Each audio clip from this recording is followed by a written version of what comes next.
Mandan ko'pchilik so'radi, siz qanaqa tug'dingiz, o'zingizmi, kesarevami, suvda tug'dingizmi deb.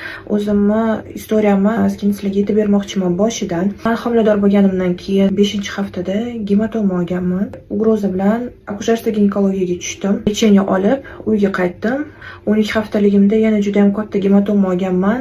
1 oy 10 kun kровотечение bo'lgan, umuman to'xtamagan. 1 oy больницada yotganman. Уже doktorlar menga bizni saqlab qololmaymiz bolani deb shunaqa deb aytishgan. Deb bo'lsa o'sha payt yo'qolib ketganman. Men uchun og'ir paytlar bo'lgan. 2 palatada yotganman 1 oy. Saqlab qololmaymiz degan narsani eshitish butun umr orzu qilib kelayotgan ona uchun bu juda ham yomon stress bo'lganda, men hattoki 6-etajdan shu o'zimni tashlab yubormoqchi bo'lganman o'sha payt. 12 haftalik bo'lsam, gematomam 11 sm, 12 sm bo'lgan. Bu degani 90% отслойка platsenta bo'lgan. O'sha paytgacha 5 tacha akushерство ginekologiyada vrach ko'rdim. Mani feyam Shahnoza Mahmudovna Massa palatni vrachizmani birinchi marta kirganlar palatamga. O'shanda qanaqadir ichimdan jiz bo'lganday, homiladorlik paytimda lecheniyamni yozib berardilar, professorlarni olib kelardilar, o'tirardilar o'sha yerda. Shunda lecheniya olganman, hamma narsa qilganman. O'zimni ichki состоянием yaxshi bo'lgandan keyin meni farzandim ham yaxshi bo'lib ketdi. 1 oydan keyin o'ziga tushsam, umuman sizda отслойка yo'q deyishyapti. Ichimga sig'magan baxt bo'lgan, hammasi yaxshi bo'lyapti, homiladorlik yaxshi o'tyapti degan narsani eshitib, men o'zim tug'ishga qaror qildim.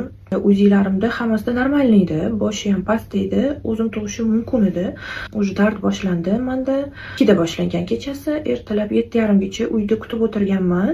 Rodomga borsam, faqat 3 paliz ochilgan, lekin juda ham qattiq og'ir bo'lgan. Uni sababini keyin aytaman, nimaga unaqa bo'lganini. Sразу rodzalga olib kirib ketishdi. Juda ham qattiq bo'lishni boshladi.